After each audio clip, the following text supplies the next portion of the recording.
Purihin ang Panginoon. Nakakatuwa na makita kayong muli at tayo ay magkasama-sama sa salita ng Panginoon.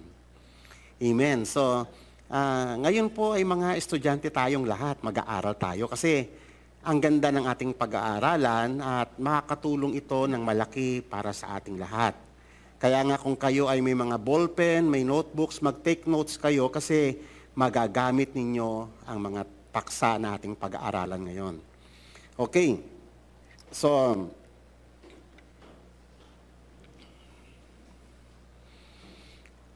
siguro pamilyar kayo sa may talatang ito ng Awit 127 verse 1.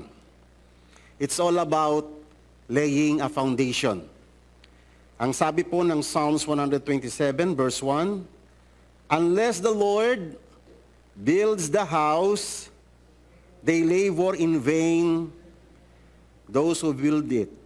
So, ibig sabihin, kung unless daw na si God ang yung talagang magtatag, for example, ng tahanan, ng pamilya, ng society, ng church, at ano pa mga organisasyon.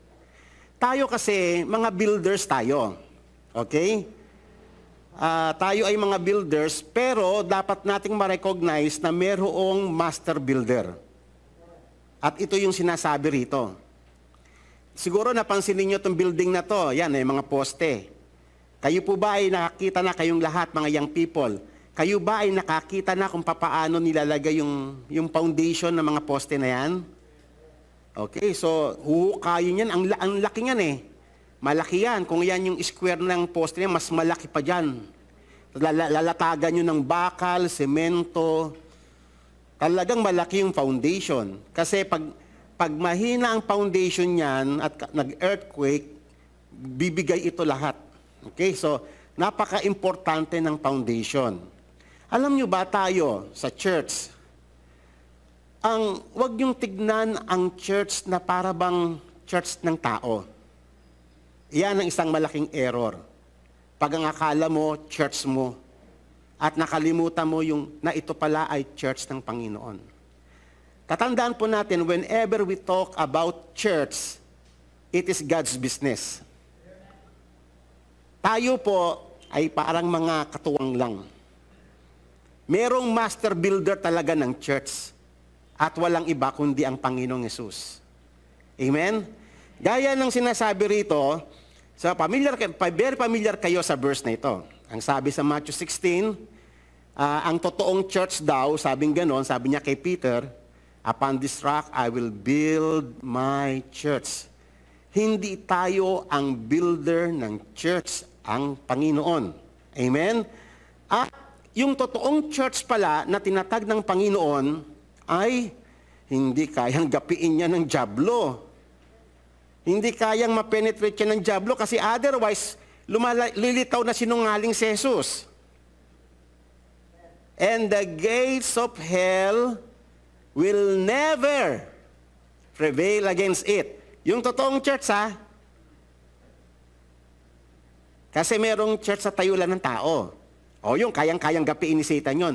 Pero pag ang church ay naitayo talaga sa Panginoon, ay yung gates ng kingdom ng Diyos, yung gates ng church ng Panginoon, pa-advance ng pa-advance. Walang magawa yung enemy, nag-a-advance yung gate niya. Ibig sabihin, palaki ng palaki yung territory ng kingdom ng Panginoon, yung church niya. Amen. Hindi baliktad. Hindi yung paatras paliit ng paliit yung church ng Panginoon. Otherwise, mali po yan.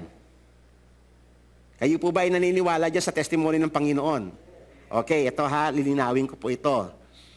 Pag ang Panginoon ay nagsasalita sa may Bible, yan ay testimony ni God. Patotoo niya yan. At pag si God ang nagpatotoo, mabigat yan. Totoo talaga yon. Kasi testimony niya yan eh. Yan ay testimony ng Panginoong Hesus. Si Satan, never na kaya niyang hadlangan yung advancement ng kingdom ng Diyos. So, sa ganung paraan, tayo mga kapatid, tayo mga pastor, at kayo na mga next leaders ng mga iglesia, Tignan ninyo yung church na ating kinabibilangan ay ganito ka-powerful. Kasi hindi ito church ng tao. Ito ay church ng Panginoon. Malinaw po ba? Okay. Kaya nga, pag tayo ay nagpapahayag, tayo ay, siyempre bukang bibig natin, church planting. So pag kayo ay, pag kinonfess nyo yan, yung salitang yan, church planting, hindi ikaw yan. Amen. Sa Panginoon yan. So ang church ay hindi ito kaisipan ng tao. Ang Diyos ang nag-isip niyan, siya yung grand architect, siya yung master builder. Amen po ba? Kaya nga, maiintindihan ninyo yung sunod na talata. Ang sabi rito, tayo daw na mga builders. Amen? Hindi ka po pwedeng gumawa ng foundation other than doon sa ginawa na ng Panginoon. Kasi ito na ilay na ito eh. It is a sure foundation ng church. Yung nilay ng Panginoon na foundation sa kanyang church ay buhay at dugo ng Panginoong Hesus yan. So, it is a sure foundation.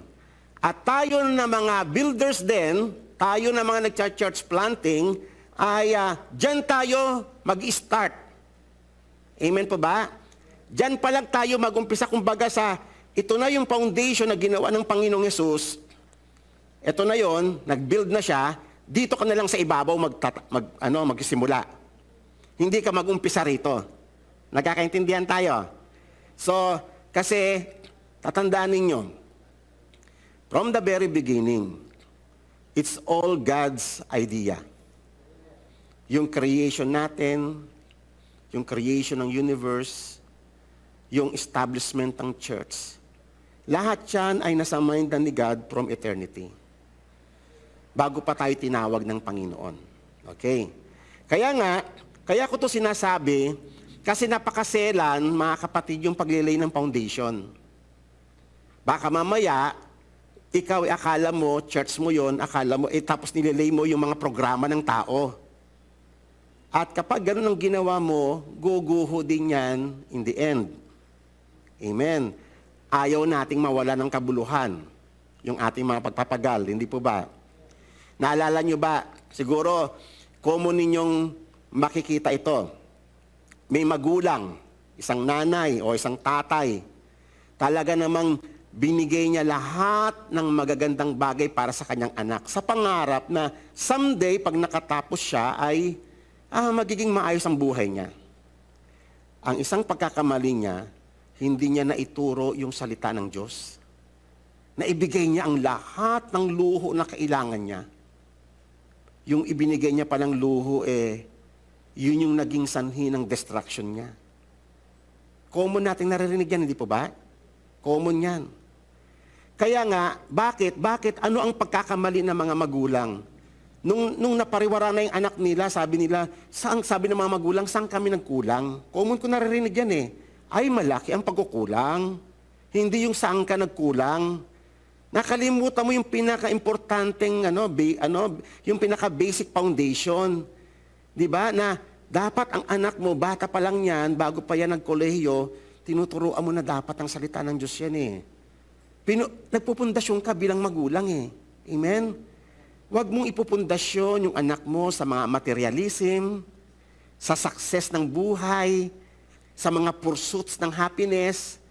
Ipundasyon ninyo ang inyong mga anak sa salita ng Diyos.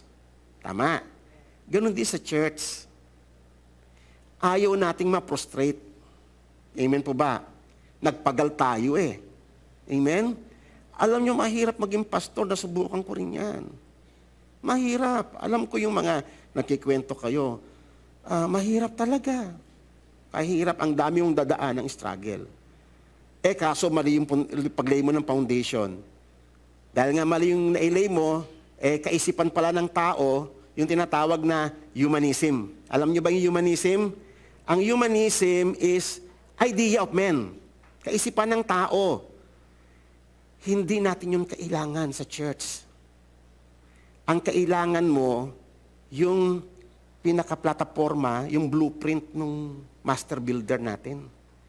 Yun ang pag-aralan natin at iyon yung ating dadalhin sa ating paghayo sa church building. Kasi sure yun eh. Kasi wala nang ibang foundation na nailay. Amen. Nais ng Diyos na lahat tayo magtagumpay. Pero dapat nating i-align yung ating mga puso doon sa agenda ng Diyos. Otherwise, lahat ng pagpapagal ninyo ay mawawala ng kabuluhan. Tignan ninyo. Kasi may mga tao daw na nagbibuild ng foundation na ginagamit niya gold, silver, or precious stones. Maganda yan. Pero daw sabi, may gumagamit din ng kahoy, hay, and straw. May gumagamit ng dayami. Ano mangyayari dyan? Ipinapakita po dyan yung iba't ibang uri ng mga materyales o pundasyon na ginagamit sa pagtayo. Ang sabi ng Panginoong Hesus, ni Apostol Pablo, darating daw ang time na lahat daw yan padadaanin sa apoy. Yung dayami, kung dayami ang ginamit ng materyales, dumaan sa apoy, sa tingin nyo, sa tingin nyo, ay panigurado, abo agad yan. Sunog ka agad yan, dayami yan eh. Yung kahoy medyo, tutupukin niya pa yan. Pero maaabo rin yan. Pero kung bato talaga yan, ginto o mga precious stones, ay dumaan man sa apoy yan, kumikinang pa rin yan. So ipinapakita po ng verse dito, sinasabihan niya tayo na mga builder. Payo ng master builder, huwag ka nang maglilay ng foundation other than sa nilay na ng Panginoon.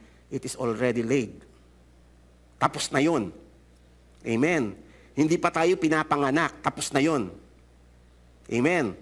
Doon ka mag-umpisa. Kaya dapat sa ating lahat ng mga pastors at kayo na mga future leaders, dapat alam ninyo yung foundation na nilay ng Panginoon.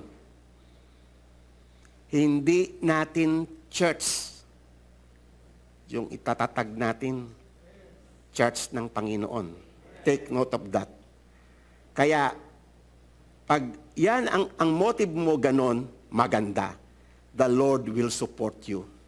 Kasi church niya yung tinatatag mo eh. Pero po ang tinatatag mo, church ng tao, o yung mga personal opinion mo, o yung mga humanistic idea mo, kasi alam mo sa totoo lang, ako, I've witnessed this. May mga nakasama na akong maraming mga kasama sa church. Alam mo ang idea nila sa church? Kinakopy nila yung sistema ng mundo. Kunyari, galing siya sa korporasyon, galing siya sa negosyante siya. Alam niyo ba yung idea niya? Ipapasok niya sa church. Akala niya ganun ang church. Sa tingin ninyo mga kapatid, ganun ba ang church? Hindi. Hindi mo kailangan yun. Ang kailangan mo, si God na author of everything. Yung author ng church. Amen po ba? Kaya napakahalaga ng ating pag-uusapan ngayon kasi this is the beginning. Amen? This is foundational. And be careful or else babagsak ang lahat. Guguho ang lahat. In the end, mapoprostrate ka. At ayaw ng Diyos yun. At ayaw mo ring mangyari yon. Okay. So, kaya nga sabi rito, padadaanin ng apoy. So, kung anuman, kung na-build mo daw ito sa gold, silver, and precious stones, one day it will manifest. Merong araw na sinet si God eh. Merong araw. Akala mo okay ka na, no? Okay na yung church na tinayo mo. Okay, sige, okay yan. Isang araw, biglang may darating na bagyo, tornado, lindol, kidlat, unos, lahat na ng mga darating bigla sa church mo. At makikita kung si Jesus talaga yung foundation o hindi. That's why nakikita nyo sa mga churches nagkakaroon ng mga division, nagkakaroon ng mga normal yun. Kasi pinabadaan ng church. Pag nakatayo pa rin yan, maganda yan. Pero pag iyan, nabuwal yan, panigurado yan. Amen pa ba? O iiyak-iyak tayo. Talaga nakakaiyak yun eh. Magkaroon ng division sa church, magkaroon ng problema sa church. Nakakaiyak talaga. Iiyak ka talaga doon. Amen. Pero yun ay pamamaraan ng Diyos to refine yung church niya. Kasi pinaparaan niya sa apoy eh. We have to see things in the eyes of God. Amen? Okay.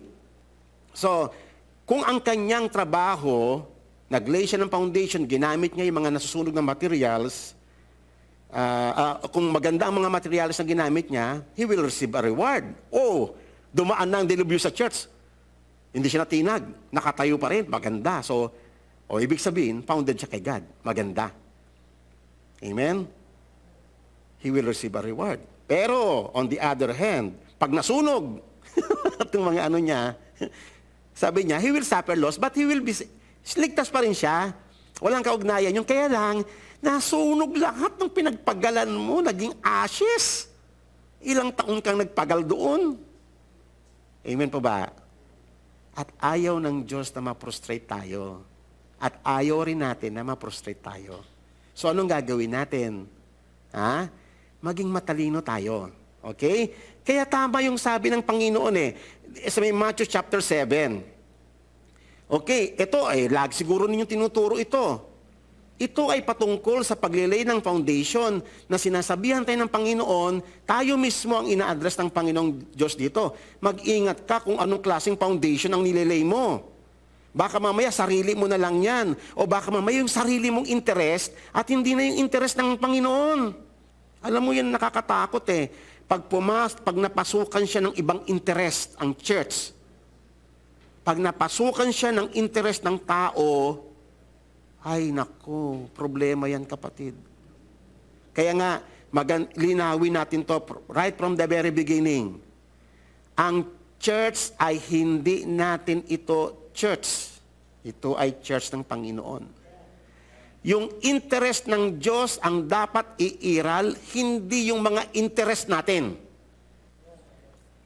Nagkakaintindihan po ba tayo? Maging maingat tayo sa paglilay ng foundation. Okay? Sabi ng Panginoon, ang bawat nakikinig sa akin at isinasakatuparan. So, ibig sabihin, itinuro na ng Panginoon sa atin kung ano ang dapat ating gawin. Meron ng foundation. Amen? Doon ka mag-umpisa, sinasabi ng Panginoon, pakinggan mo to, gawin mo ito. Sabi niyang ganon, kung pakikinggan mo yon, sabi ng Panginoon, matutulad ka sa isang taong matalino na naglay siya ng kanyang church. No? Yung church. Kasi church planting nga church building. Nilay niya yung church doon sa foundation na tinatag ng Panginoon. At nakita niya, Lord, church mo ito.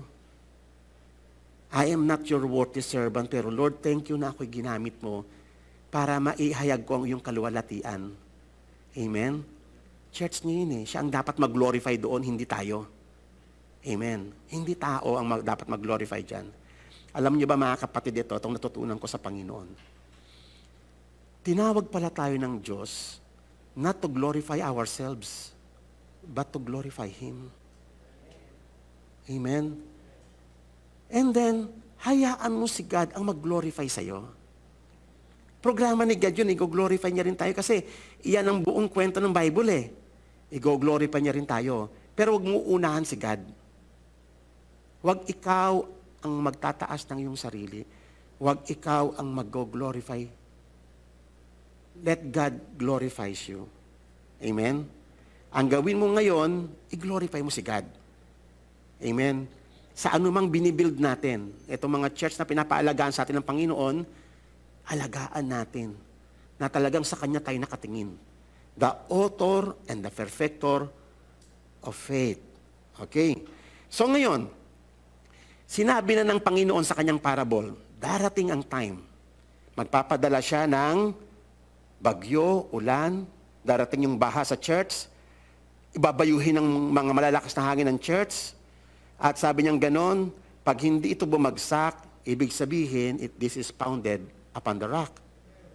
Nakapundasyon siya sa tamang pundasyon na nailay na ng Panginoong Hesus. O, di ba? So, tama yun Hindi po ba? Ibig sabihin, you are a wise builder. Amen. You are a wise builder. Pero, pag gumamit ka ng ibang materyales other than, ibig sabihin ng gumamit ka ng ibang materyales, ang ginamit mo, hindi mo, narinig mo na ang salita ng Panginoon, pero pinairal mo pa rin yung sarili mo. Yung sarili mong kaisipan, sarili mong diskarte, sarili mong interes, sarili mong programa, ang pinairal mo sa church, para ka nagtayo ng church sa ibabaw ng buhangin. At alam nyo naman ang buhangin, it is a shifting sand. Nagbabago-bago ang hugis ng gaano mang kalaking kastilyo gawin mo dyan, pag dumating ang tubig dyan, talagang guguhuin yan. At ayaw nating mangyari yun, mga kapatid. Amen po ba? If you are a wise builder, huwag mong gagawin yon. Huwag mong hahaluan yung programa ng Diyos ng programa mo. Yung interest ng Diyos, huwag mong hahaluan ng interest mo. Yung kaisipan ng Diyos, huwag mong hahaluan ng kaisipan mo. Amen. Kaya nga, this is very important kasi we are laying foundations. Kasi ang foundations already laid na 2,000 years ago. Okay. Ngayon, para maintindihan ninyo literally, pag-uusapan natin literally kung ano ang ibig sabihin ng Panginoon. Kasi siguro familiar naman kayo sa temple ni Solomon. Amen? Sino rito yung na-encounter niya na yung temple ni Solomon? Wala pa? Hindi kayo familiar sa temple ni Solomon? Okay. Yung tabernacle na tinayo ni Moses sa wilderness.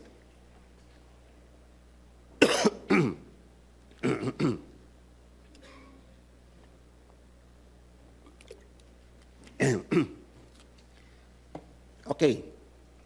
This is very important. This is the picture of the kingdom of God.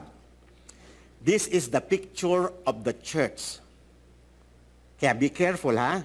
Kasi ito, bato na ito, yung tinayo ni Solomon na anak ni King David. Pero prior that, noong una muna si Moses sa wilderness pa lang, paglabas nila ng Egypt, tama? Nagpagawa si God ng tabernacle. Titignan natin kung papaano nilay ni God ang foundation nito at yung foundation ng tabernacle nung time ni Moses. Para maintindihan natin ngayon, anong uri ng foundation ang ililay natin sa mga church. Amen po ba? Are you with me? Okay. Huwag niyo mamimiss ito. This is very important. Gaano kaya katindi sa tingin ninyo ang foundation ng Temple of Solomon? Okay bigyan ko na kayo ng tip. Nung panahong ito, hindi sila gumagamit ng semento. Ang ginagamit nilang mga bato ay hindi hollow blocks na tinitimpla natin dito. Ang mga bato na ginagamit dito ay galing sa quarry. Talagang inuukit yan sa bato, sa bundok. Okay, tip ko na po yan. Okay. In the 480 year after the Israelites had come out of Egypt, so 480 years, mula nung lumabas sila ng Egypt. Okay. And then, here comes Solomon, after 480 years. And then, sa second month ay inumpisahan ni Solomon ang pagtatag ng templo. Tatandaan ninyo, noong unang panahon, walang crane, walang mga traktorang malalaki, walang bulldozer nung panahong iyon. Mano-mano lahat. Okay. Then, the temple of King Solomon built for the Lord was 60 cubit long and 20 wide and 30 high. Malaki po ito. Okay. So, in building the temple, only blacks dress at the quarry. Ang sinasabi po rito, yung bato, nung dinala na dyan, ay tabas na yung bato. Dressed na. Ibig sabihin, ready na para ikamada. Kasi nung ginawa daw doon, nung sa may templo na, sabing ganon, wala kang maririnig na pukpok ng martilyo, wala kang maririnig na pukpok ng chisel, o anumang mga iron tool, wala kang maririnig doon. Nung habang itinatayo yung temple, ang ibig sabihin, lahat ng mga bato na materyales na kailangan nila, ang tawag natin sa panahon natin hollow blocks. Pero hindi hollow blocks ang tawag nila dyan. Talagang bloke-blokeng mga bato yan, no? Talagang galing yan sa may quarry. Doon maririnig yung pukpukan, yung mga chisel, yung mga metal tools, doon sa bundok yon. Okay, so, ngayon, saan kinuha yung mga bato? Saan na-quarry yung bato? Kayo, familiar kayo sa quarry dito sa Isabela eh. Di ba? May nagka-quarry ng mga buhangin dyan. Pero ito, ang ika-quarry rito, bato na gagawing mga foundations ng temple. Ngayon, tignan ninyo kung gaano kalaki yung isang bato. Tignan niyo, isang bato palang pag-uusapan natin yung paglay ng foundation. Ilan yung carrier, yung tagabuhat ng bato? Okay, mukha nga marami masyado yata yan Malaki-laki yan kasi 70,000 na tagabuhat pa lang ng bato, ha? Carrier ito, ibig sabihin transporter. Pagkagaling doon sa may bundok, pagtabas na, itatransport nilang nila. At ang magtatransport noon ay 70,000 na katao. Ilan ang populasyon ng Ilagan? May idea kayo? May 70,000 bang Ilagan?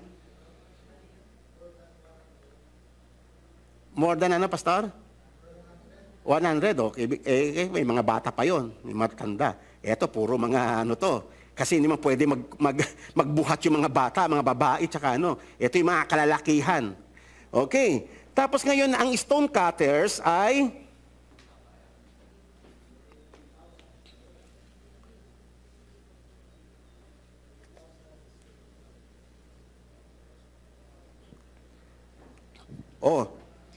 mas marami yung tagakat ng bato kasi siyempre, bundok yan bundok ng, mga kapatid, ang bato na kailangang gagamitin ay hindi mga ordinaryong bato, malalambot.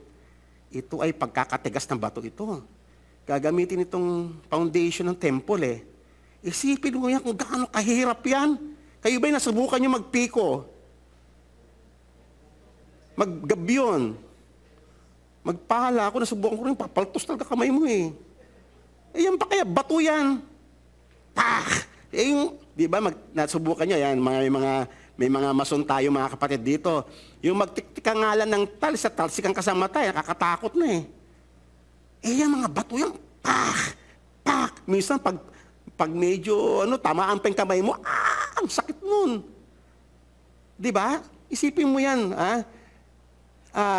ang foreman na lang is 3,300 na foreman. Napakalaking project nito. Napakalaking project nito. Ngayon, at the king's command, they remove from the quarry large blocks of quality stones. Kaya nga tawag yung precious stones Akala mo yung precious stones talaga, yung mga diamante, mga hindi po. Kasi precious stone talaga. Kasi ang mahal nun, yung isang bloke ng ay napakalaki at napakamahal. At ibang klaseng bato yun. Alam mo yung granite dito sa atin. Mga ganyan yung mga bato na ginamit doon. Hindi pipitsuging bato yan. Kasi temple ng Panginoon itatayo Amen? Just to show us kung ano yung paglilay ng foundation. We are talking about foundations. Okay? So ngayon, isipin nyo nga yan, alam nyo, ang wonder nga yan Pagpalagay nyo yung, kayo po ba'y nasubukan nyo na ganitong kalaking bato? Ganito lang itong pulpit na to. Nasubukan nyo na ba na magtulak ng ganitong kalaking bato? Pastor John, subukan nyo na? Wala pa, Siguro mga 1/4. Mabigat na yun 1/4 na bato, ganun. Gagamitan ng bareta.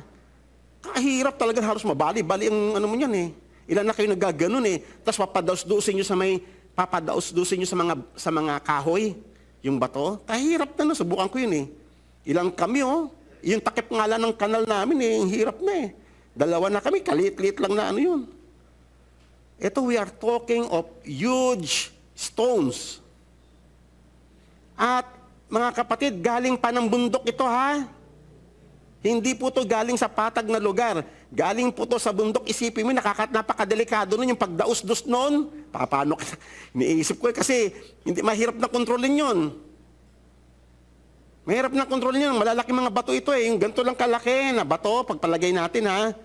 Pero we are not talking na ganito kalaki yung bato. Malalaking bato yun. Papadaos-dosin galing sa may bundok pagkatapos tabasin. Ipapadaos-dos sa may bundok yun. Naku, kailangan may teknik ka doon. Otherwise, marami mamatay. Ang bigat nun eh. Okay. Pagkatapos ng pagbabapang ganon, itatransport pa yun. Kaso hindi, ito pong batong ito, yung mga bato na ginamit dyan ay hindi galing sa Israel.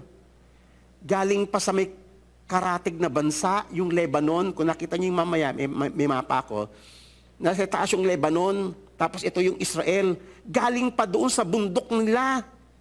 Nilaking hirap ng Lebanon. Kahirap, sabi ko. Kahit ngayon mga archaeologists ngayon, yung pinag-aaralan nila yan, hindi nila ma-imagine paano nila nagawa yan eh.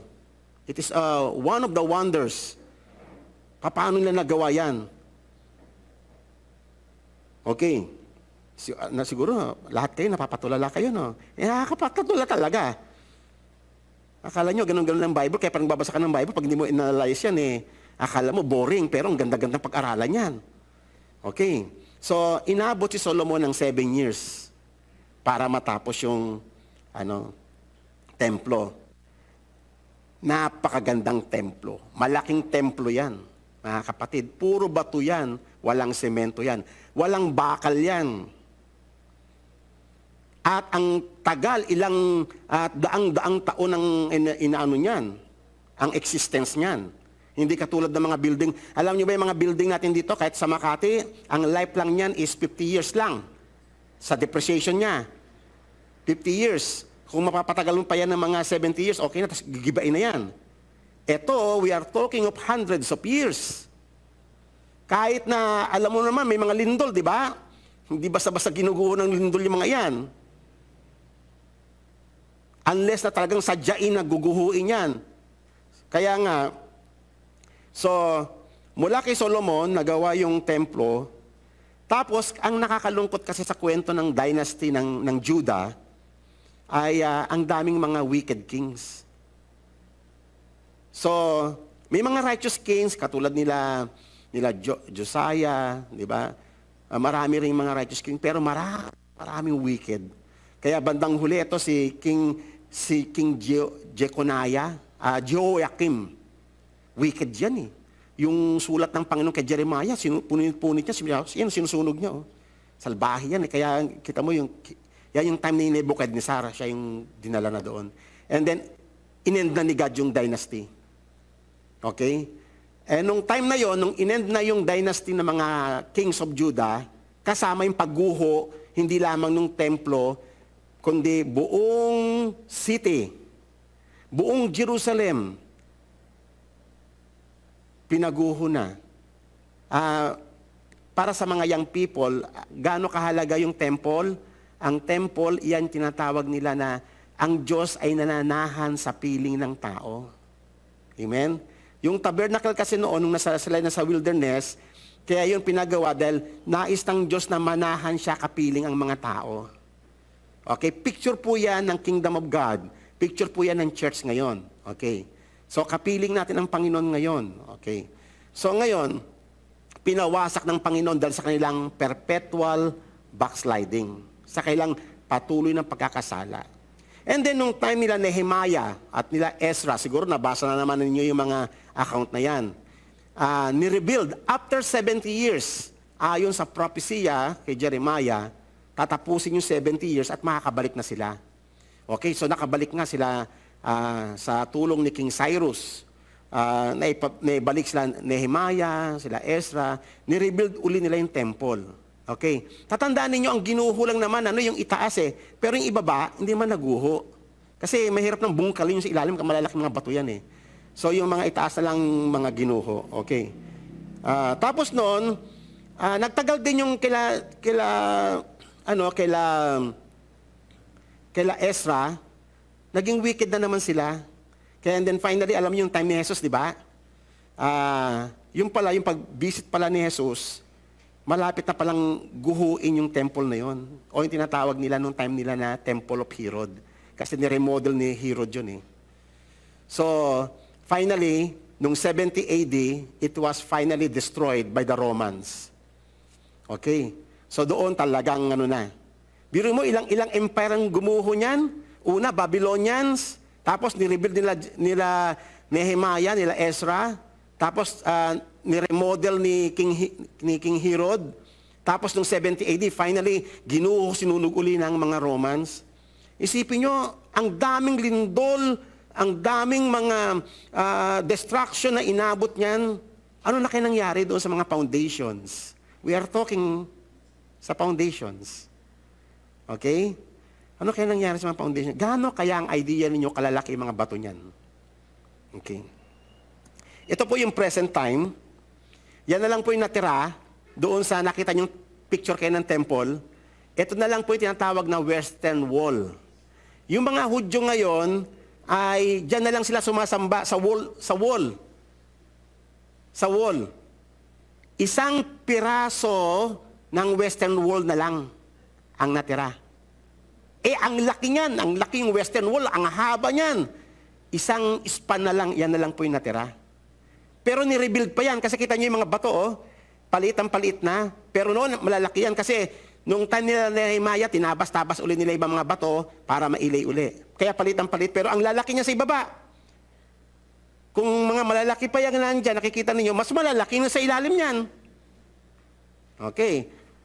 Ang pinag-uusapan pa lang natin mga kapatid, wall pa lang yan, ha? Wala pa tayo sa temple. Okay. So, ito po yung, dyan dati, nakatayo mismo yung temple ni Solomon. Dyan mismo. Yan ay Muslim shrine na yan. Okay? So, andito na yung mga Hudyo, yun yung Wailing Wall. Ay mga Muslim na nag-occupy doon sa malaking area ng presently. At iyan ang inaabang-abangan ng iba mga Christians daw na itatayo daw yung third temple. Wala na po mga kapatid. Huwag na po kayo maghintay ng third temple. Naitayo na yung temple eh. Tayo na po yun eh. Tataka nga ako sa mga Christians naghintay pa ng ibang panibagong temple. Inahabang-abang talaga yung nangyayari sa Jerusalem. Ay, pag ganun kapatid, hindi mo na-miss mo yung prophecy. Dumating na yung totoong si Jesus Christ eh. Kaya sabi niya, di ba, ibagsak ninyo yan and in 3 days tatayo ko. Totoo, itatag niya eh. Tayo na nga yung resulta eh. Ang lino sa may Bible, kabilang na tayo sa may temple. Okay. So, ito po yung iba pang view. Yan. Okay. So, tignan natin ngayon kapatid, gaano kalalaki yung bato. Okay. Sa tingin nyo, gaano kalaki yung bato na yan? Ha? O, isipin mo, yan pa lang ha. Maliit pa yan, kapatid, maliit pa yan. Yan, ganyan, sabi ko nga sa inyo, mas malaki pa rito eh. Okay, so, yan, sa tingin nyo, galing sa bundok, tinabas yan. Square talaga yan ha. Tabas yan. Nung diniliver yan dyan, talagang pinakintab na nila doon yan. Biro mo ilang thousands of years. Thousands of years ng age ng mga stones na yan. Kita nyo, gaganda pa rin, kaya nga ang mamahal na stones niyan. Isipin nyo, yan pa lang. Paano kaya pinadaos-dos doon sa may bundok? Kinat yan. Galing niya sa may mountains of Lebanon. O, isipin nyo yan, ha? Okay. O, ito, maliliit pa yan. Ayan po yung wall, eh. Okay. O, yan. Gaano kalaki yan, o? Pero maliit pa yan. Maliit pa yan kasi nasa ibabaw pa lang yan, eh. O, yan.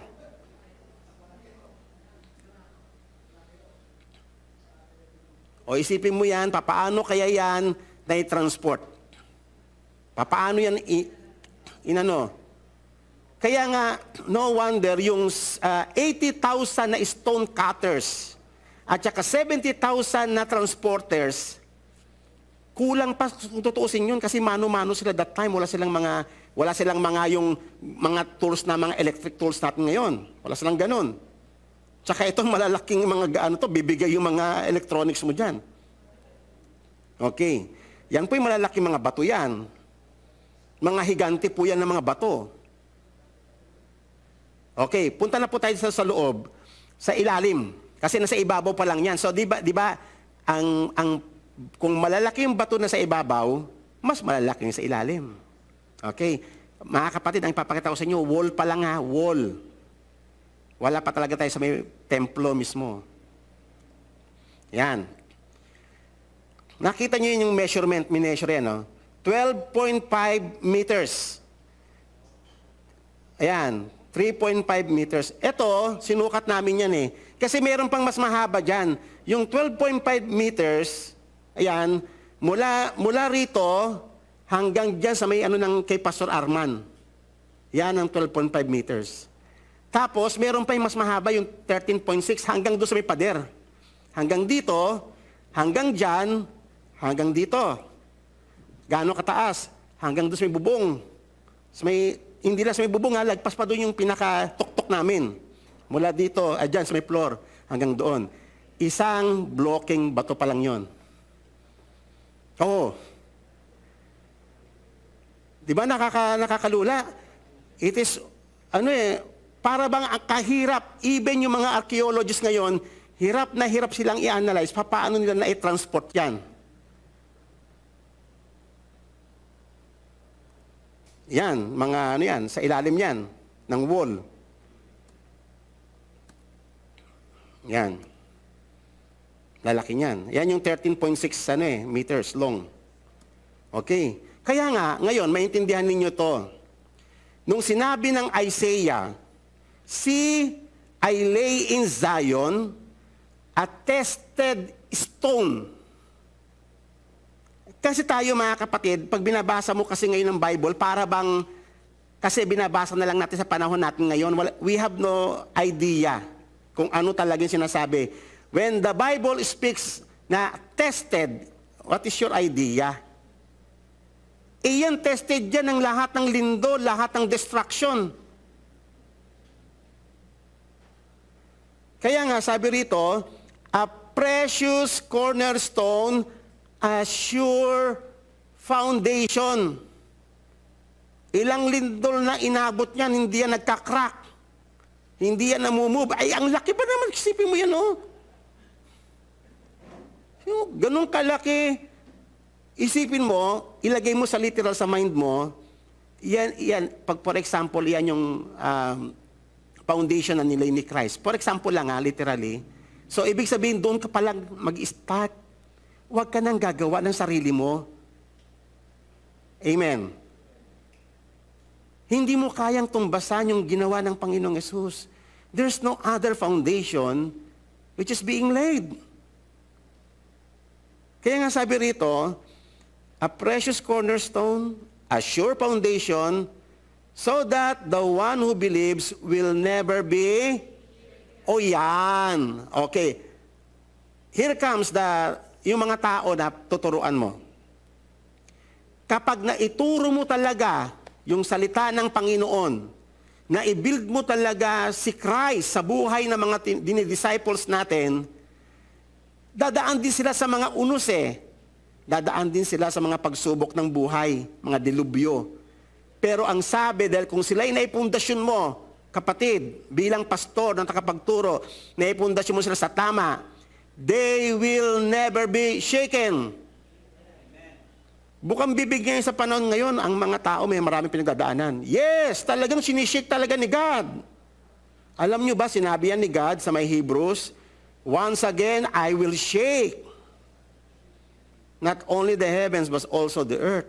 I-shake niya ang lahat. Ang mga pamilya, ang mga society, ang mga churches, lahat ng organization, yayanigin ni God. Para makita kung saan sila nakatungtong. Saan sila nakapundasyon. Kaya nga in the end, alam nyo, lahat ng society guguho yan Lahat ng pamahalaan ng tao kasi hindi yan nakapundasyon kay Christ. Yung mga churches kaya, o mga pamilya, ilan sa mga pamilya sa buong daigdig ang nakapundasyon talaga kay Christ? Lahat ng pamilyang hindi nakapundasyon kay Christ, guguho yan. Sa churches kaya, gaano kayo kasigurado na yung lahat ng mga churches na kilala ninyo ay naipundasyon talaga nila kay Christ? Sa salita ng Panginoon. Yan ang mga magandang pag-isipan. Ching, pakipul mo nga, anak, yung ano. Di ba? Hindi po ba? Sabi niya rito, ito mga kapatid ito, babalikan natin ito mamaya, yung sa may verse 17.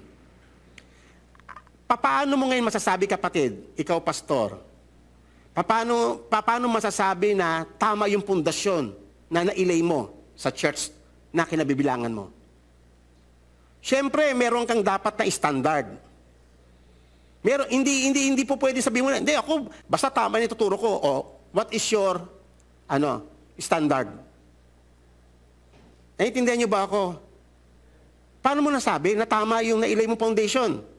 Meron ka bang measurement? For example, may ruler ako. Kunyari ito yung 1 foot, 12 inches. Yung 12 inches ko rito, yun yung standard ko rito.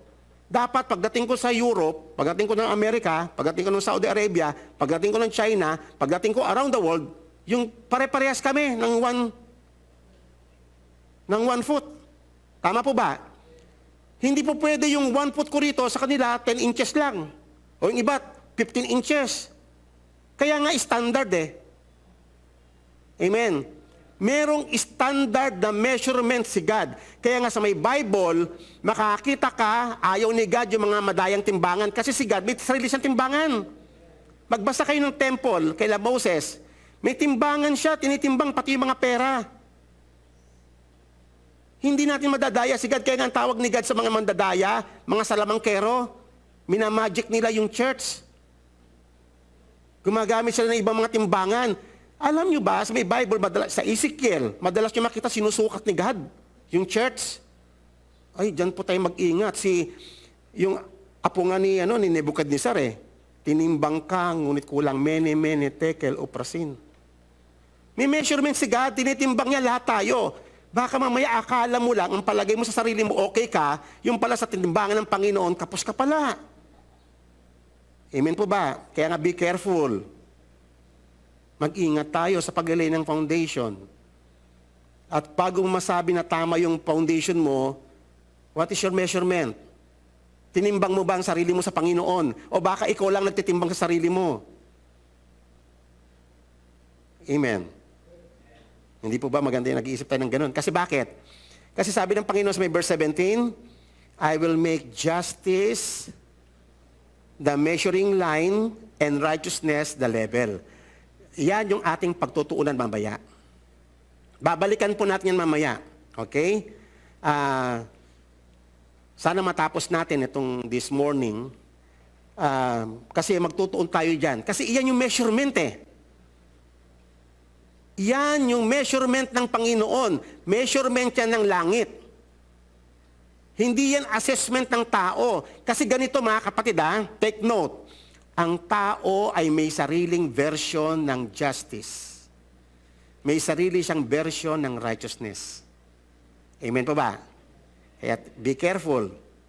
Baka mamaya yung righteousness na tinuturo mo, yung righteousness ng tao yun. O baka righteousness mo lang yan. There is no other standard. There is only one universal standard na itinuro ng Panginoon sa atin sa Biblia. Amen po ba? Okay, so yun dapat ang susundin natin. So, sa ating paghayo, sa ating tinatawag na church planting, dapat ito ang daladala natin, hindi yung measurement mo. Amen po ba? Kasi pag pupunta ka ng di ba?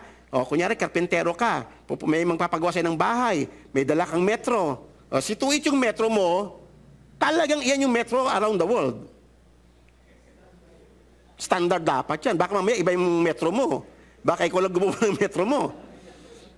Nagkakaintindihan tayo. O, for example, magtatayo ka ng poste. Ito. Alam nyo ba, hindi madali magtayo ng poste? Bakit?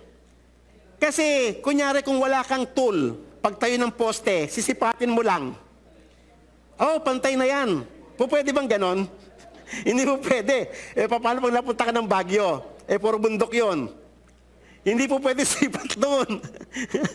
Tatabingi yung building na ginagawa mo. So meron kang tool. Ano yung tool na ginagamit para pantay yung poste? Yung plumb line, hulog. Or kaya yung bar level. Tama? O kaya hose. Ayan yung mga ano natin, leveling tools natin yan eh. Tatandaan ninyo, si God meron siyang ganyan. May mga ganyan siya si God. Minsan, pag-aaralan natin yan mga kapatid.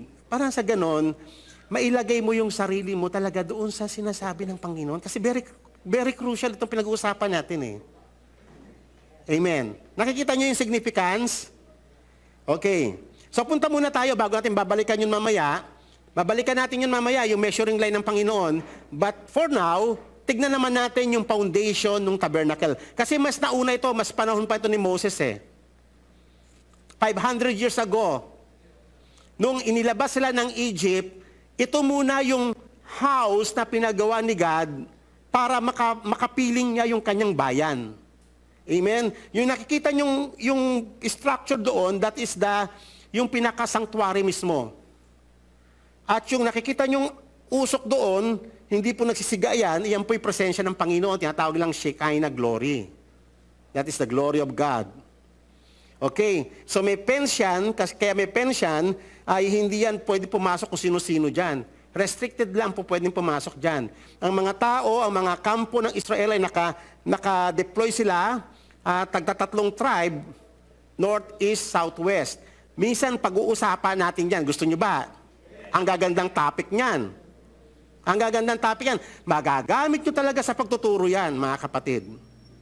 Para ma-picture ninyo talaga, ano yung idea ni God sa church niya.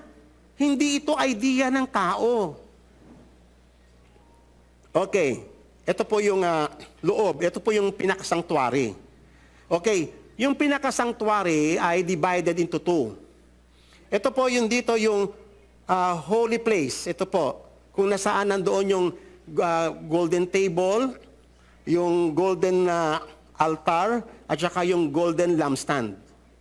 Pero yung doon po sa inner, yung tinatawag na holiest or most holy place, nandoon yung isang kasangkapan na tinatawag na Ark of the Covenant. Kung nasaan nandoon, bumababa yung presensya ng Panginoon. At ang nakakapasok lang dyan ay yung high priest lang once a year. Ang nakakapasok lang dyan sa may loob dyan, mga saserdote. Kaya nga alam nyo, ang ganda kasing pag-aralan yan kasi hindi nyo ba alam ngayon na ang calling natin ngayon, lahat tayo saserdote ng Panginoon eh. Kaya lang we have to realize yun eh. Hindi pa kasi na-realize to. Amen. Kaya ngayon ganitong pagtitipon ay malaking oportunidad para sa atin para matuto tayo. Para mag-grow tayo, makilala mo ang Diyos. Amen. Kaya nga, I advise kayo sa inyo mga kapatid, huwag kayong liliban. Amen. Sundan ninyo yung mga pag-aaral natin kasi makakatulong ito ng malaki sa inyo. At iyon po yung hangarin ng church na ito. In that way, makatulong man lang kami sa area na ito. Amen. Pero ang ating adhikain ay si God ang mag-glorify kasi church niya ito. Amen. So ngayon, ito po yung tabernacle. So tignan po natin yung, ang dami kasing dapat pag-aralan sa tabernacle. Pero magfo-focus lang tayo ngayon sa foundation. Ang foundation niya kapatid, yun o, nakita niyo yun, yung silver sockets. Ito yung board, acacia wood po yan. Ang kapal niya, yan po yung kapal niya o. Yan po yung measurement ng kapal at yung lapad ng acacia wood. Okay. So ngayon, binalutan niya ng ginto. Binalutan niya ng ginto, tapos isinusuksok yan doon sa may silver sockets. 2 silver sockets, ang bigat po ng isa niyan. Kasi foundation po yan. So kung mabigat yung foundation kanina doon, kalalaking mga bloke, ito talaga mabigat din ang isa niyan. Kasi silver socket, solid yan. Diyan nakatayo yung isang board ng tabernacle na nag-enclose sa buong sanctuary. Okay. So, ayan. Palagay lang po natin. Pero, plated with gold yan. Overlaid with gold. Okay. So, gaano karami yung silver na ginamit dito? Yung kasi mga mystery dapat pag-aralan natin eh. Okay. Medyo, alam nyo medyo nakakalito kasi yung part na ito. Mag-take note kayo. Anyway, yung video nito, pag natapos ko, ililink ko sa inyo. Pastora Elsa, napapanood yung mga video? Pastor Jaime, napapanood nyo? Sinesend ko doon sa may isang member nyo yung Oh, doon ko lahat. So, pwede nyo yun i-download. Panoodin ninyo uli. Kasi ang ganda. Sayang. Sayang material. Si Pastor okay. Pastor Arman. Oo. Pwede nyo i-download yun, i-reproduce para mapanood ng congregation. I-USB. Okay. Kayo ba ay may mga USB? Okay. Kung wala, magsabi lang po kayo.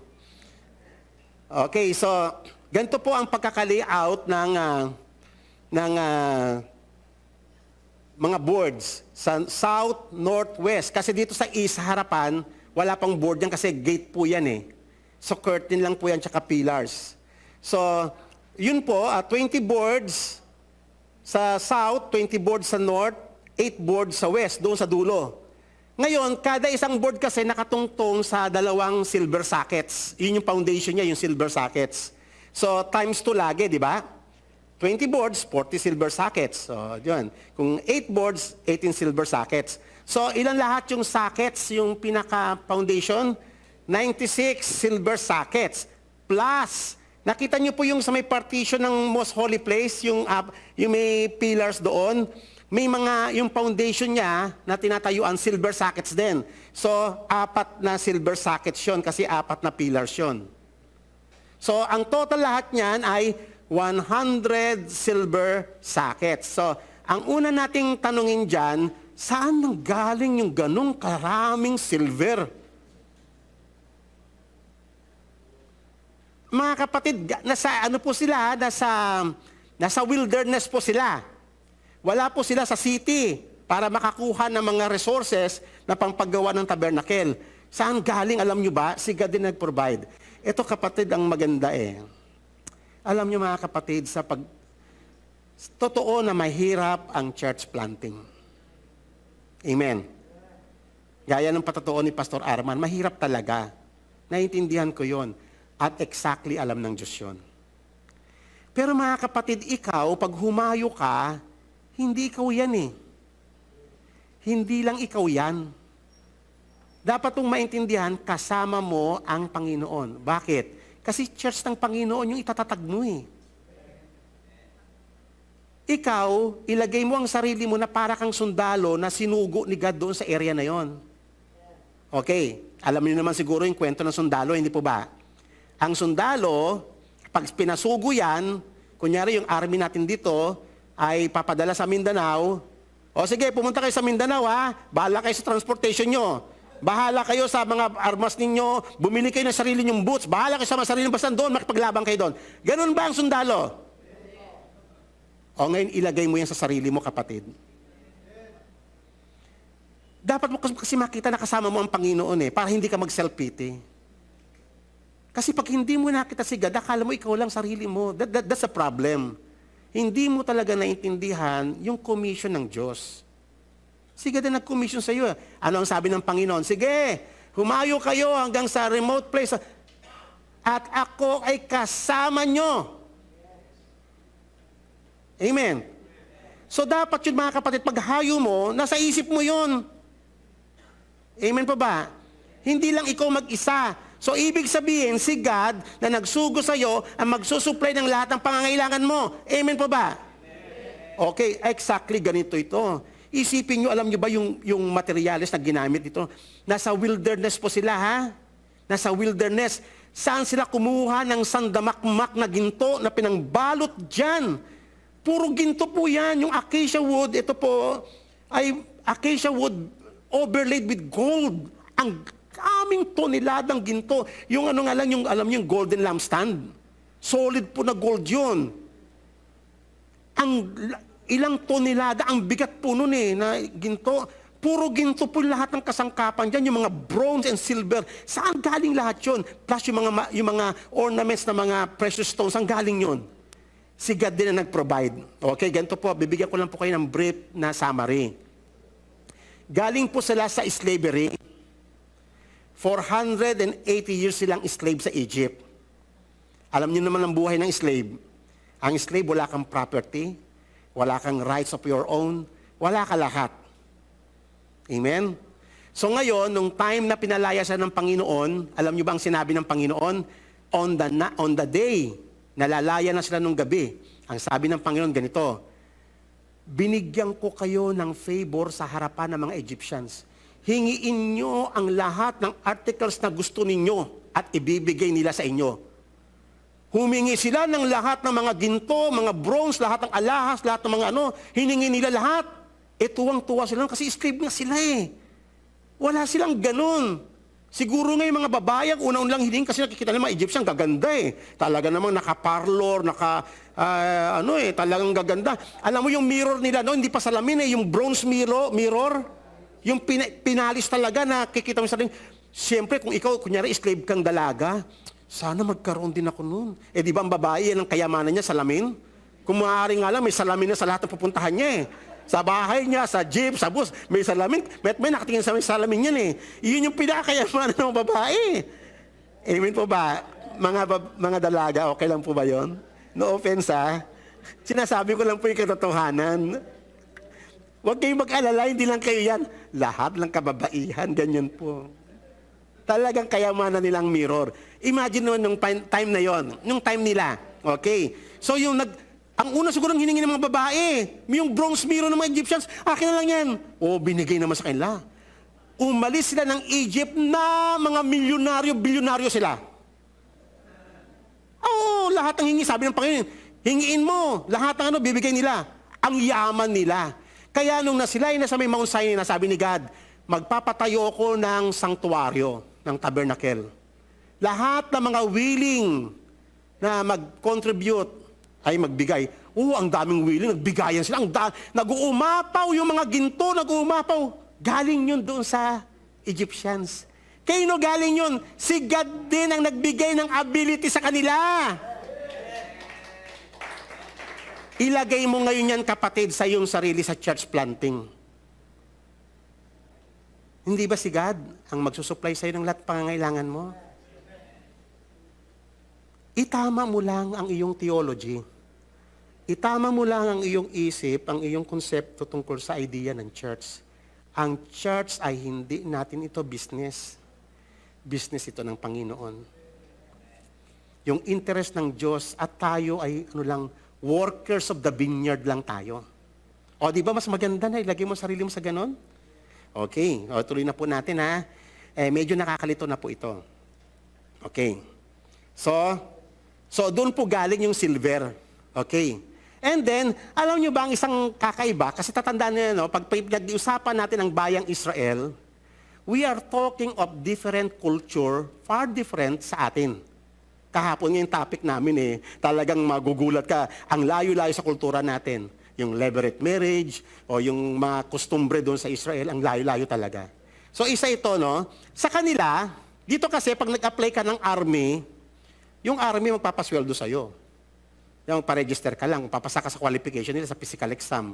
Okay, sa academic Dito, kung gusto mo mag-join sa army ng Diyos, baliktad, ikaw ang magbibigay ng silver shekel. Baliktad gusto mo maging army. Di ba? Si God may timbangan sa templo.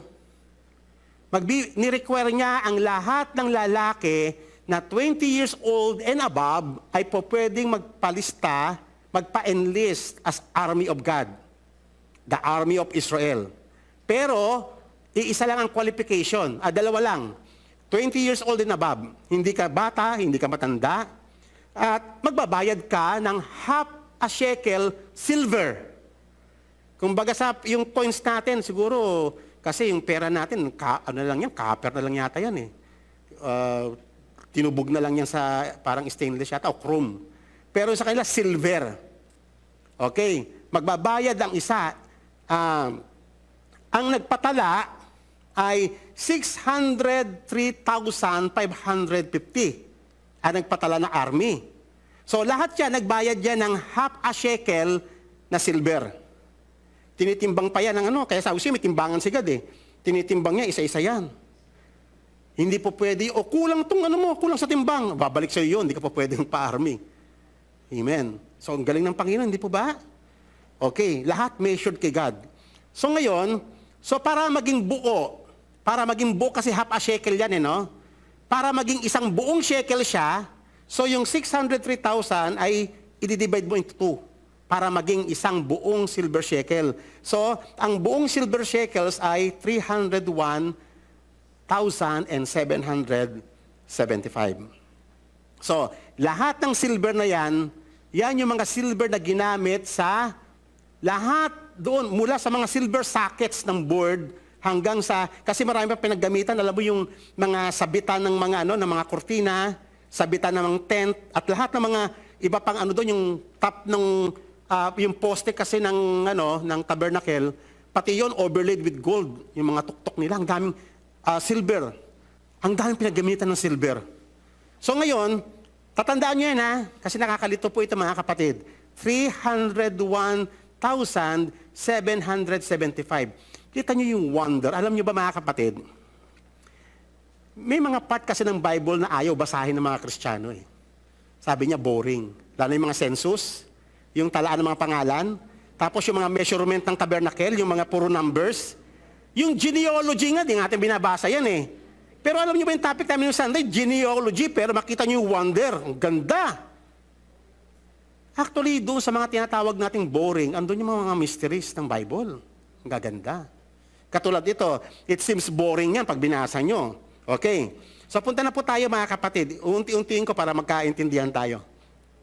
So ito na yung appropriation kung saan ginamit yung 301,775 silver shekel. Buo na po yun. Okay.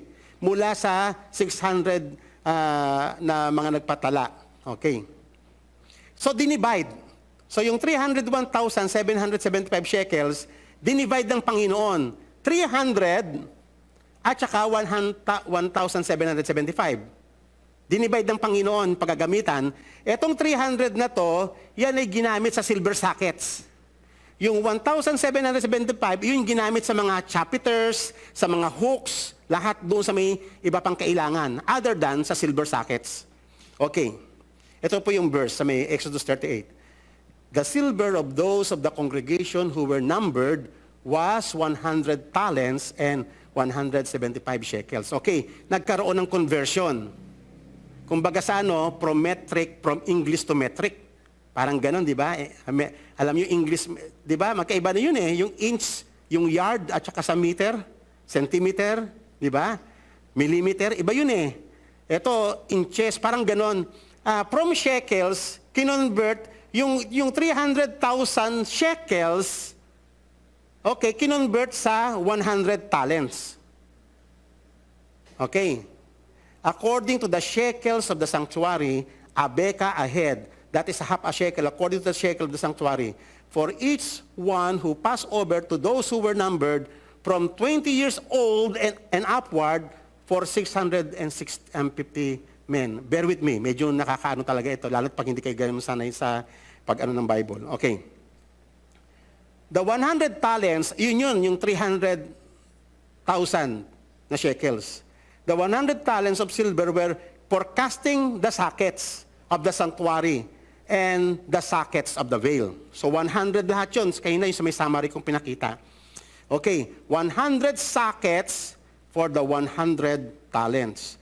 Or a talent, a socket. O yung palang bigat ng isang socket. Di ba yung board ay nakatungtong sa 2 socket. Ang bigat ng isang socket na yon ay 1 talent. Okay.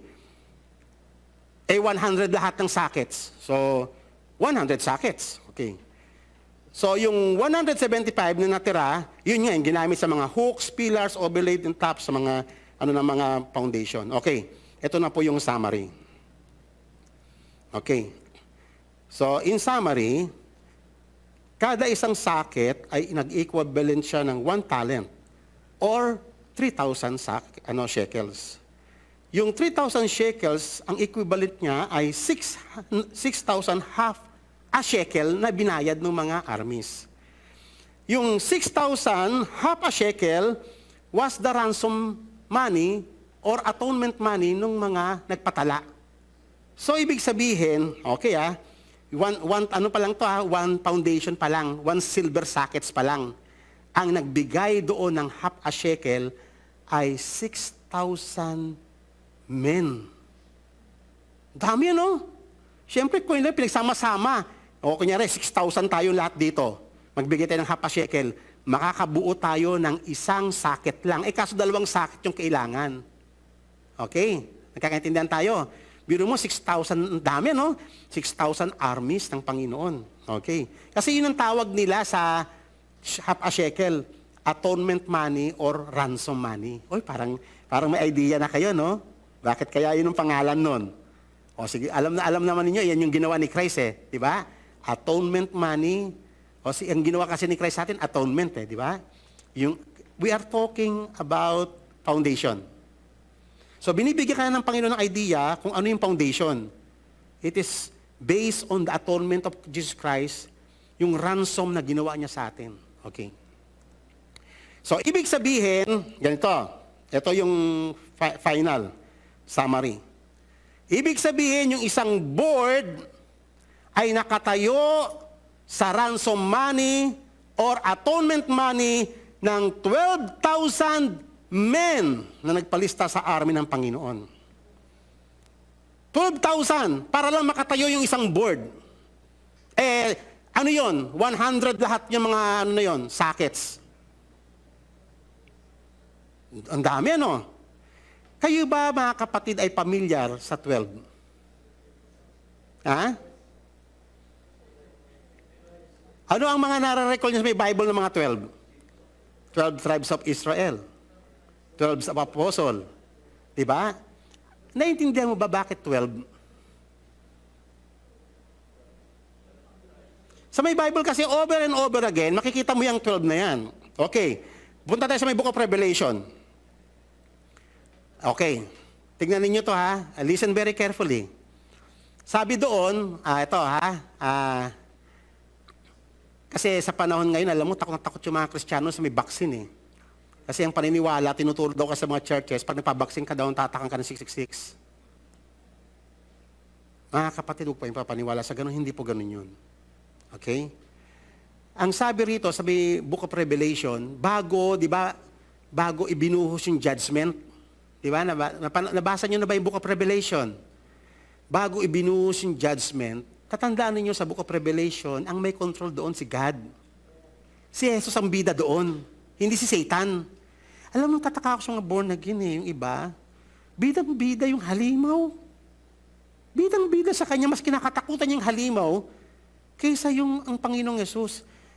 Pag ganun kasi ang thinking mo, hindi mo nakikita si Jesus Christ as sovereign. Hindi mo naintindihan yung sinabi ng Panginoon kanina, upon this rock I will build my church and the gates of hell will not prevail against it. Hindi mo naintindihan yun pag natakot ka sa halimaw. Si Jesus kasi sabi niya, si Satan is nothing to me. Kayo ba ay naniniwala kay Jesus? Pero gaano yung paniniwala mo sa Kanya? Ikaw ba yung naniniwala? Sino ba mas makapangyarihan sa'yo? Si Satan o si Jesus? Bakit mas maraming takot kay Satan? Bakit mas maraming takot sa halimaw kaysa kay Jesus? Hindi ko maintindihan Kasi pag ganun ang way of thinking mo, ibig sabihin, isa lang yan. Hindi mo pa talaga nakikilala si Jesus. Hindi mo pa talaga naiintindihan yung kanyang tagumpay sa krus ng Kalbaryo.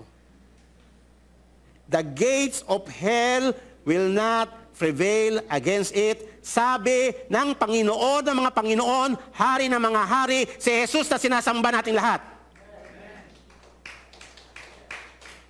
And you have to believe that testimony. Yun ang mas paniwalaan mo. Kasi kung babasahin mo, alam mo, ang Book of Revelation, ano makikita mo doon? Makikita mo si Jesus, nagahari siya. Si Satan, hindi siya bida doon. Yung halimaw, hindi siya bida doon. Sa bandang huli nga, itatapon na lang siya sa dagat-dagat ng apoy Sino magtatapon? Si Jesus. Sino may control ng kasaysayan? Si God. Ito mga kapatid, hindi tayo pupunta sa may Book of Revelation, pero pahapyaw, kahit nakaunti, magkaroon lang kayo ng idea ng kung gaano kalaki yung kapangyarihan na yung sinasabi ni Jesus, upon this rock, I will build my church, and the gates of hell will not prevail against it. Bakit sinabi ni Jesus? Ibig sabihin, alam nyo, all throughout history, from old hanggang ngayon, we are protected by God. ang kanyang church. Sinabi nga ni Jesus, by no means, wala makakanakaw o makakaisnat sa iyo sa kanyang kamay eh. Pero ang tanong doon, ikaw ba, gaano ba katinding paniniwala mo doon? Gaano kalaki yung paniniwala mo kay Jesus na iyong sinasamba, na lagi mong inuusal-usal, yung lagi mong kinakantahan every Sunday? Baka akala mo katulad lang siya ni Satan. Baka naman akala mo equal power siya kay Satan. O yan ha. This is very important kasi ito ang thinking ng ibang mga Kristiyano ganito. Para bang yung si Satan at saka si Jesus Christ pa naglalaban? Minsan nananalo si Satan, talo si Jesus Christ. Minsan nananalo naman si Jesus Christ, talo si Satan. Ganun bang thinking nyo? Saan nyo makikita sa may Bible yon na natalo si Jesus? Wala eh. Pero bakit ganon? Kung papakinggan mo yung mga sinasabi ng mga Kristiyano, ganon. Yan si Satan talaga, binigyan niya kami ng karamdaman, si Satan talaga, pinapahirapan niya kami, puro si Satan na lang. Bidang-bida si Satan. Hindi mo lang nabanggit yung majesty ni Jesus. Amen po ba? Mag-isip kayo. If you read the book of Revelation, kitang-kita mo si Jesus as King of Kings and Lord of Lords, ruling, taking dominion. At alam niyo ba ang maganda pa sa book of Revelation? Kasama tayo na nagre-reign sa Kanya. Kasama niya tayo nagro-rule, nagre-reign sa mundong ito. And yet, yung mga Christians, hindi niya nakikita yun. Kaya nga yung, hindi niyo napansin mga kapatid, when we visit your place, ang lagi ko sinasabi, makita mo ang iyong sarili sa bago mong kalalagayan. Hindi sa lumang kalalagayan. Kailangan kasi ang bago nating kalalagayan, kasama na natin si Jesus eh. Amen? Ang Kristiyano ay nananagumpay because of Him. We are more than conquerors, sabi nung kanta natin kanina. Na-appreciate nyo ba yung kanta natin kanina? We are more than conquerors through Christ. O, ang gandang kanta nun eh. Mananagumpay ang Kristiyano, hindi siya talunan. Not because of us, but because of Him who called us. Tignan nyo po ito ha. Ito pong event na ito ay Revelation chapter 7. Ganito po, isa-isahin po natin yung kwento ng Revelation. Revelation 1-3, mababasa mo dyan yung tungkol sa 7 churches. Okay? Revelation chapter 4, ipinakita yung throne of heaven. Ang ibig sabihin ng Revelation, ang significance ng Revelation chapter 4, si God ay nag-rule. Amen? Ipinakita si God ay nag-rule sa affairs ng mankind. At iyan na-realize siya ni King Nebuchadnezzar. Pag-uusapan natin lahat yan. And then, chapter 5, ito na si Jesus, binirek niya na yung seal. Yung scroll. Binirek niyang ganun. At habang binibreak niya, lumilitaw yung judgment sa mundo. Sino nag-release ng judgment? Si Satan? O si Jesus? Basahin yung Bible nyo. Si Jesus yun eh. Habang binubuksan niya yung seal, nare-release yung judgment. Ang gaganda kasing katuruan yan, mga kapatid. And then, chapter 7, ito na. O chapter 6, pinakita doon yung effect ng 7 seals. Yung judgment. And then, chapter 7, ito na. Bago i-release yung judgment, tignan nyo. Tignan nyo, makinig kayo maigi, mga kapatid, ha? Lahat ng mata dito para makita nyo, mga kapatid, sarili ninyo. Okay. Ang sabi, kasi yung mga anghel, nakaredy na. Lahat ng anghel, nakaredy na sa may 4 corners of the earth. About to release na yung judgment. Nakabag na yung mga anghel, ha? And then sabi sa kanila, do not harm the earth or the sea or the trees until what? We have sealed the bondservants of our God on their... O, teka muna. Ay, may tatak pala yung mga anak ng Diyos, ano? Eh, bakit ang inaabangan nyo? Matatakan ka sa noon ng 666. Yan ang hindi ko maintindihan eh. Mas takot na takot kang matatakan ka ng 666. Eh, where in fact, natatakan ka na ng Panginoon. May tatak tayo. Ito ang isang hindi ko maintindihan eh. Masyadong pinopromote yung tatak ng 666 kaysa tatak ng Diyos. Meron ka ba nakita ng pastor na nagturo ng tatak ng Diyos sa noo? Meron na ba? Ang bukang bibig, yung mark of the beast. Alam mo, dyan ako nalulungkot talaga. Amen po ba? Kaya mas ituro ninyo yan, yung mark of the forehead. Tatak yan ng Diyos. The name of God was upon our head. Kung gusto nyo maintindihan yan, someday uupuan natin yan dito. Ganda mga topic yan. Okay. Sorry po, lumagpas ako. Nakita na ninyo. Yan.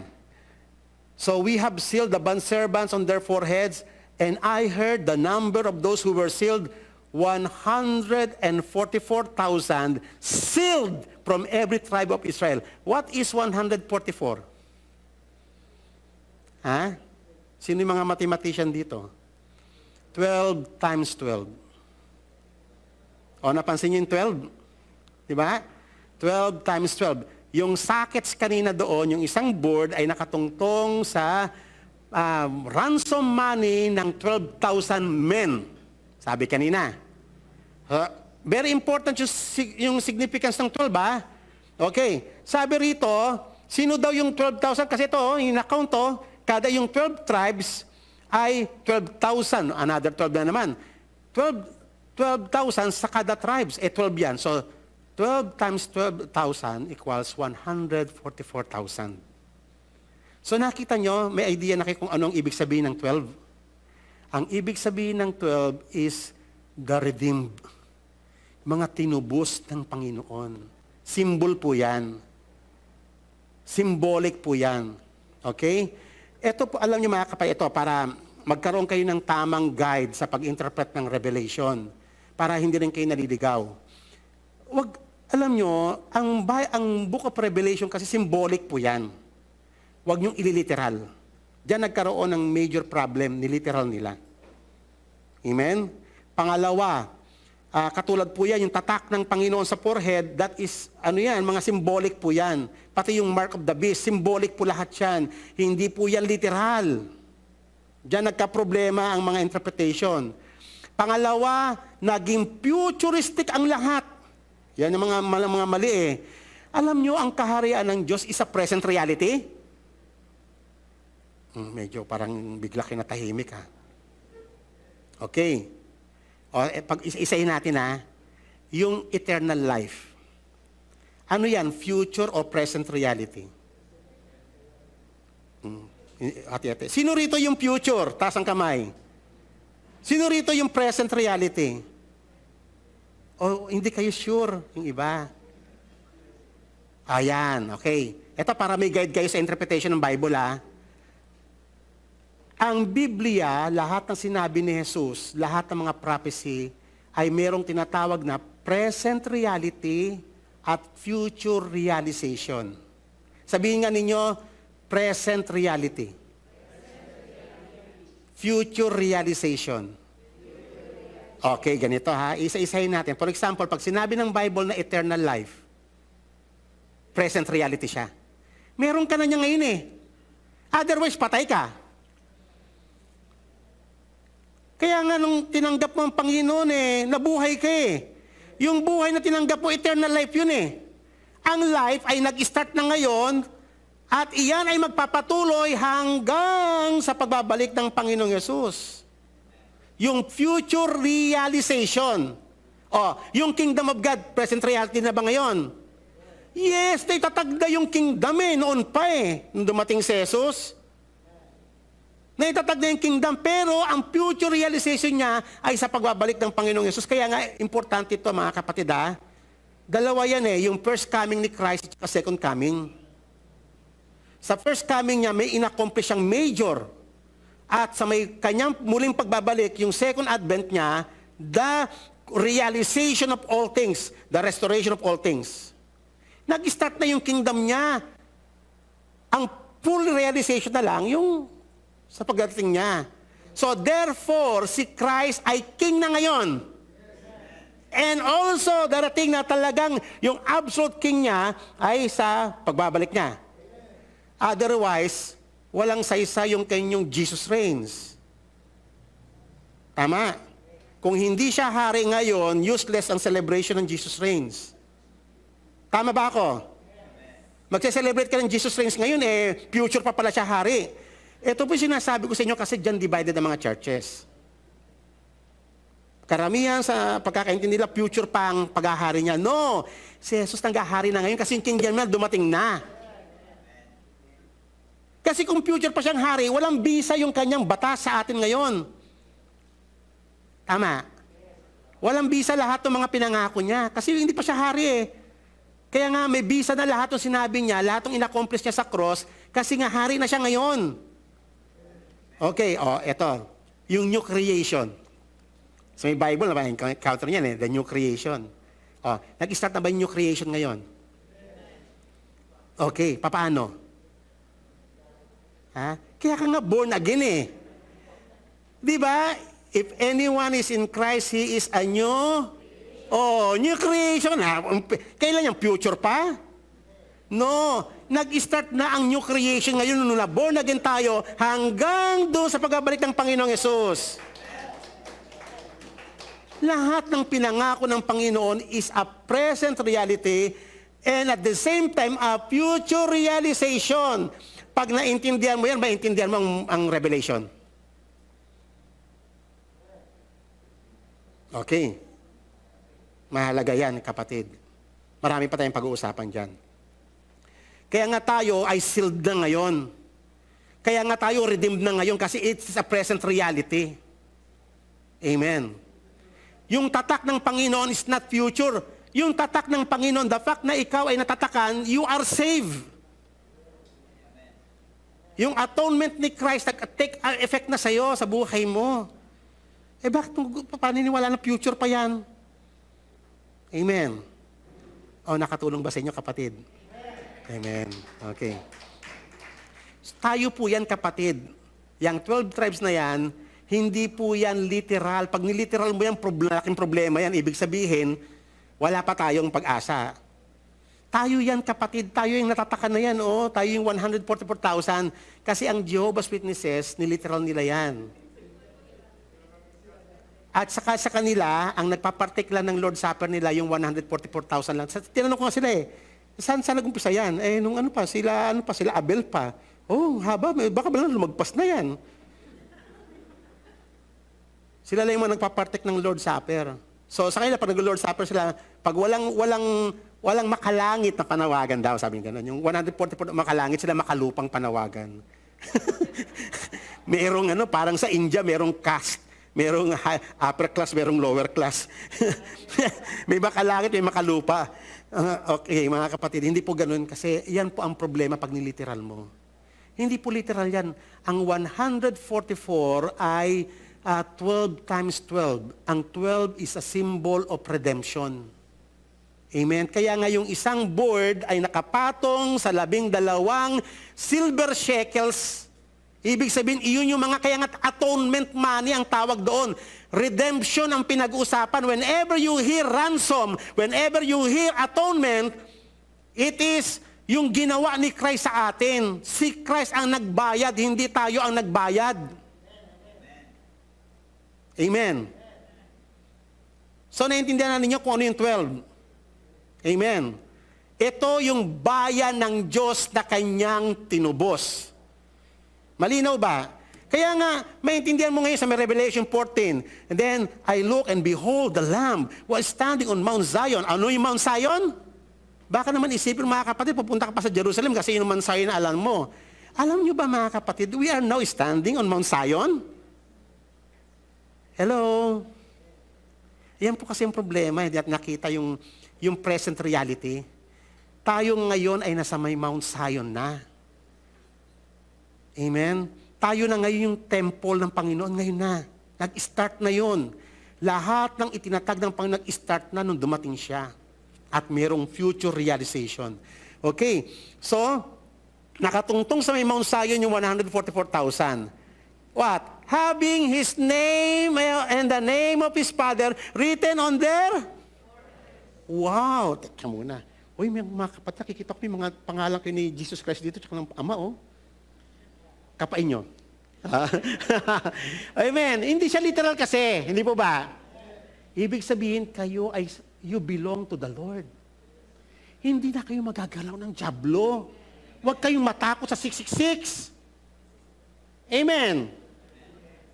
Ang papaniwala lang doon, hindi niya pa naintindihan talaga ang scriptures. Malinaw ba? Okay. Sabihin nyo, pag medyo paspas ako kasi minsan excited akong mag-ano. Okay. So ngayon, and they sang a new song before the throne and before the living creatures and the elders. Ano yung new song na yon? Mga kapatid, ha? Ano yung new song na yon? Alam mo, itong kantang ito, hindi to kayang gayahin ng mga unbeliever eh. Kasi ang unbeliever, ginaya niya na lahat sa atin eh. Pati yung hallelujah natin, yung praise the Lord natin, mga kanta natin, ginaya na nila sa atin. Lahat, ginaya nila eh. Pero alam mo ito, hindi nila kayang gayahin yan, yung kanta na yan eh. Ano kayang kantang yan? Alam niyo ba tayo mga kapatid, if you know yung salvation, yung ginawa ng Panginoon sa'yo, and you praise Him, that is a new song. Yun ang hindi kayang gayahin ng mundo, yung pasasalamat mo sa Panginoon, paano mo siya pinupuri from your heart, kasi nakita mo yung majesty niya, yung kanyang glory, kung paano kahanga-hangang ginawa niya sa atin, niligtas niya tayo. Whenever you praise Him, you are singing a song, a new song. And only the redeemed ang makakakanta niyan na hindi kayang gayahin ni inuman yan. Amen po ba? Amen. Pero ang tanong dito, kayo ba'y nagpupuri sa Panginoon? Amen. Kahit na hindi yung mga kantang kinakanta natin dito, but from your heart, you praise Him. Dahil sa kanyang kahanga-hangang ginawa, that is a new song. And no one could learn that song except the 144,000 who had been purchased from earth. O nakita niyo 144,000? They are the purchased, mga binili ng Panginoon. Kayo ba yung mga binili ng Panginoon? Kayo ba yung mga niransom ng Panginoon? O lagi sinasabi yan eh. So therefore, kabilang kayo sa 144,000. O yun, that is the clue. Amen. Ang linaw naman, hindi po ba? Hindi mo mahirap intindihin eh. Nagiging komplikado lang kapag pinasukan niya ng theology, ng dispensationalism. Naku, nagiging masalimuot yung kwento.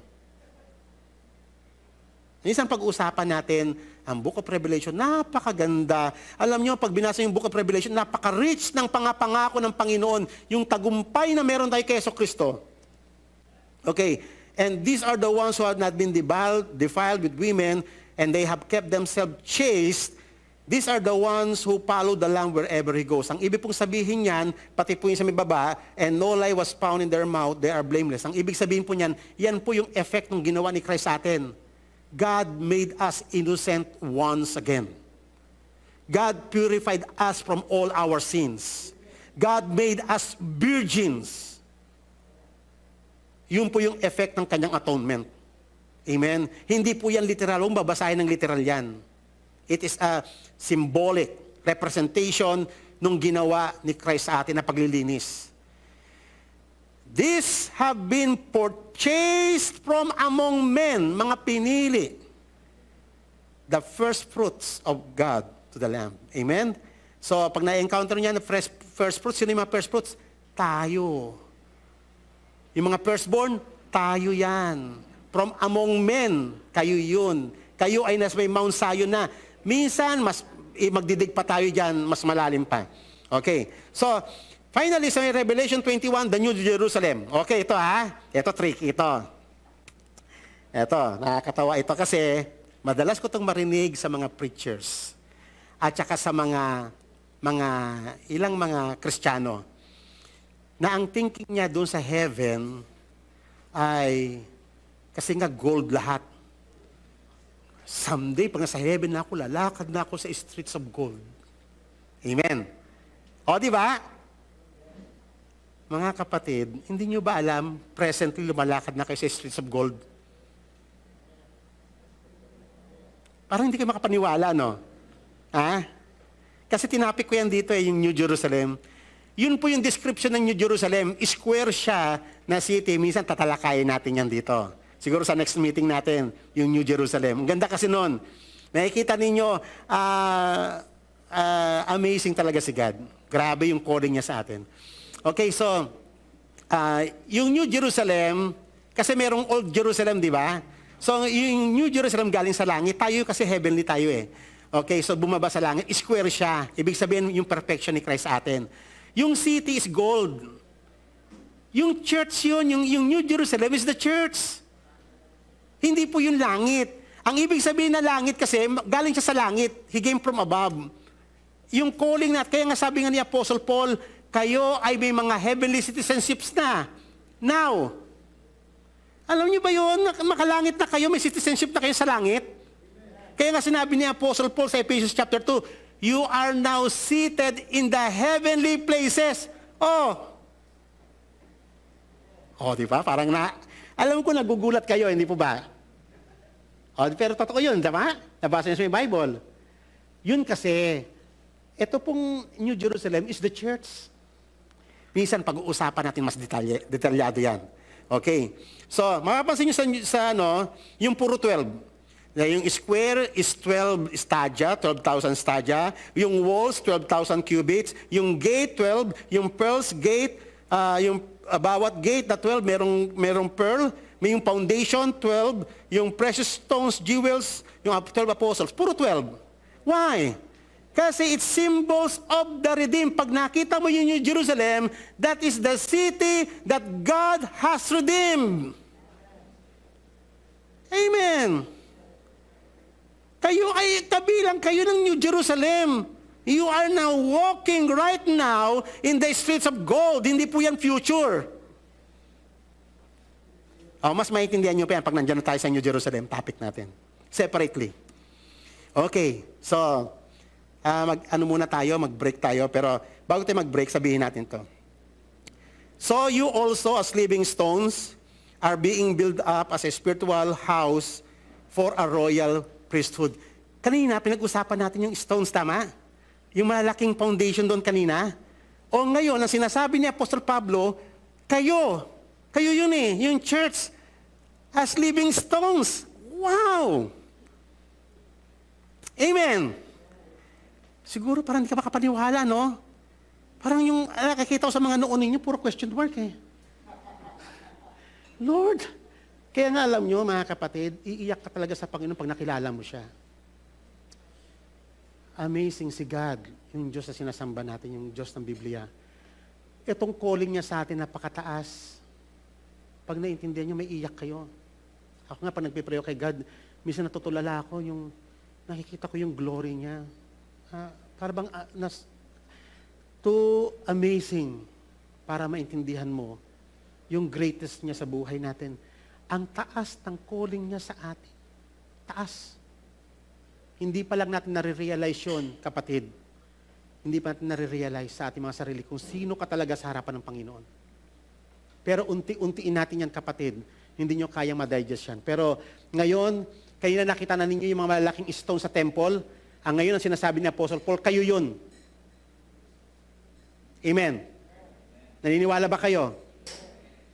At alam nyo kung gaano kahirap na i-transport yung bato na yon. Being built up as a spiritual house na wala ng temple, wag na kayo maghanap ng third temple na itatag na yung totoong temple. Okay? As a spiritual house for a royal priesthood. Hindi nyo ba alam kayo ay mga royal priesthood ngayon? A present reality? Okay. To offer up spiritual sacrifices. Alam nyo ba yun ang ginagawa natin whenever we praise and worship? Nag-o-offer tayo ng spiritual service para tayo na sa may temple, para tayo na sa tabernacle. At kayo na ngayon yung mga priest doon. Ang hirap lang ma-digest kasi yung ating isip na sanay tayo sa mundong ito. Pero that is the truth. We are talking of reality. Minsan pag-uusapan pa natin yung reality na yan, mabigat kasi yan Na-blind kasi tayo ng mundong ito. Grabe. Grabe yung pag-degenerate natin sa mundong ito. Hindi na natin gaano makita yung liwanag. Pero salamat sa Panginoon, tinatanggal niya na yung talukbong para makita mo yung liwanag ng ebanghelyo niya. Ito po nakikita ninyo ay ano pa lang ito, nag-umpisa pa lang si God. Okay. For this is contained in Scripture. Behold, I lay in Zion a choice stone. Pinili talaga ng Panginoon from the quarry. A precious cornerstone that he who believes in him will not be disappointed. That is the Lord Jesus Christ. He compares himself, siya yung pinaka-cornerstone at tayo ay mga stones na itayo doon sa kanya. Okay. Kaya kahit anong lindol, kahit anong shakening, hindi tayo matitinag. This precious value then is for you who believe. Pinapaniwalaan ba yan, kapatid? So, bago tayo mag-church planting, intindihin mo muna yan. So that alam ninyo paano kayo mag-minister. Kasi yung mini-ministeran ninyo, ibibuild din sila dyan. One day, magiging part din sila niya ng Holy Temple ng Panginoon. Amen. But for those who disbelieve, the stone which the builders rejected, this became the very cornerstone and a stone of stumbling and rock of offense sa iba. Pag iba, ang ibig sabihin, kapag iba ang foundation na nilay mo, other than sa nilay ng Panginoon, may stumble ka kay Christ at magkakadurog-durog ka. Okay? So, for they stumble because they are disobedient to the word, and to this doom, they were also appointed. Okay, so, pansamantala, mag-break tayo. Hindi pa naman tayo kakain, ano? 11:10 pa lang, pero magkaroon po tayo ng short break para naman makahinga-hinga kayo ng kaunti. Marami pa po tayo pag-aaralan. Pero nakakatulong po ba sa inyo, mga kapatid? Okay, so purihin ng Panginoon. So magkaroon po muna tayo ng short break.